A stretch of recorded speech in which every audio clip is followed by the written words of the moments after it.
तनी धन्यवाद हम डायरेक्ट लोग गीत गाए बड़ा बड़ा बढ़िया हमारे गाना बाजत रहला अभी होनी बाजत रहला संधिया का ई बनल बम उठरा धाजे दफाजा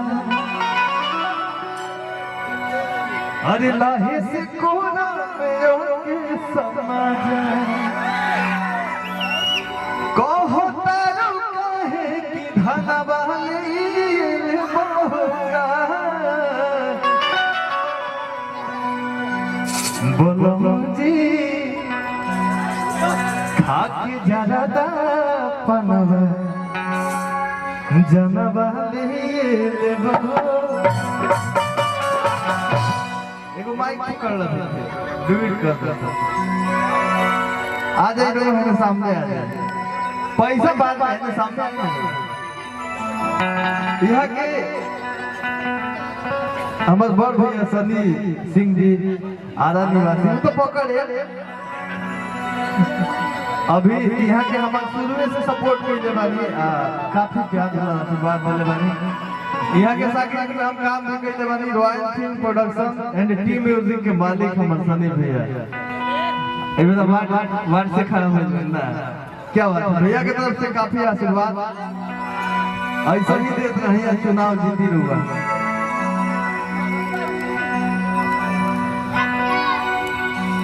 केहू के तकला से जिंदगी समझ जाला केहू के गुतौला से का होखे के बाटे आ अपने यार जब कटार जो बन के चल गई तो दोस्ती धरावला से का होखे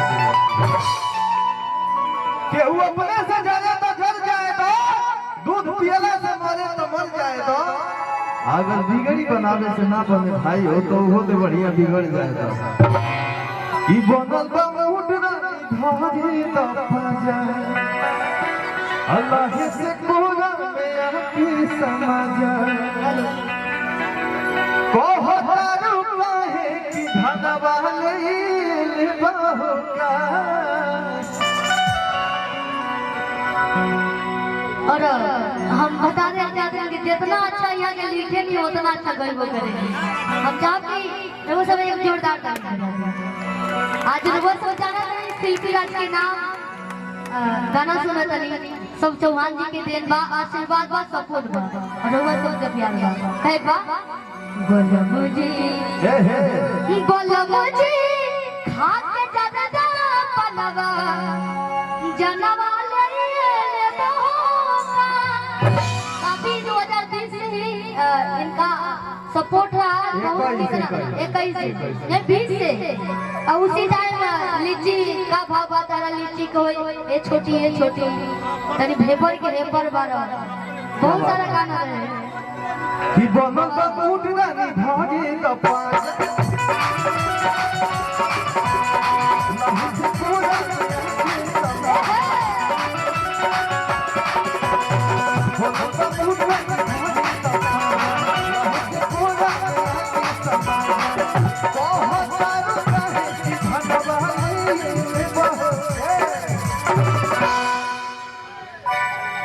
खा के लेकिन बड़ा अच्छा व्यवस्था वाली लिट्टी चोखा के हम तो बड़ा खुश भइले बोलो मुझे खा के ज्यादा पलवा कि जनवा ले बोलो मुझे खा के ज्यादा पलवा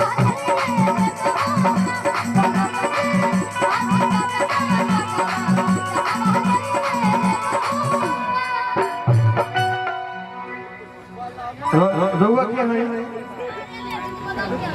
दूल्हा के सारू है हां दूल्हा के सारू है क्या तो दीवाना ए बस तो क्यों बात है दीवाना चल इसमें की दूल्हा का तरफ से कुछ सुनिए ना ये तो ठीक है सारू साहब ठीक है दूल्हा जी की तरफ से कुछ नहीं कहना भाई अच्छा जा कोई घर वाली वहां का दूल्हा आज व्यस्त हुए नहीं कि बनल बम उठना धारी दफा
कि कोहेला की रेडी राखो पीस के मसाला हो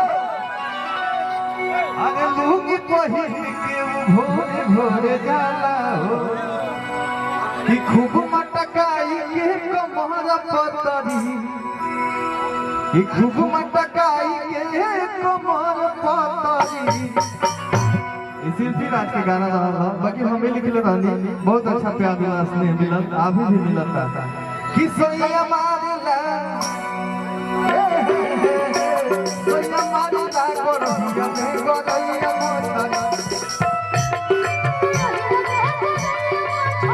सोया मारिला गोरहिया में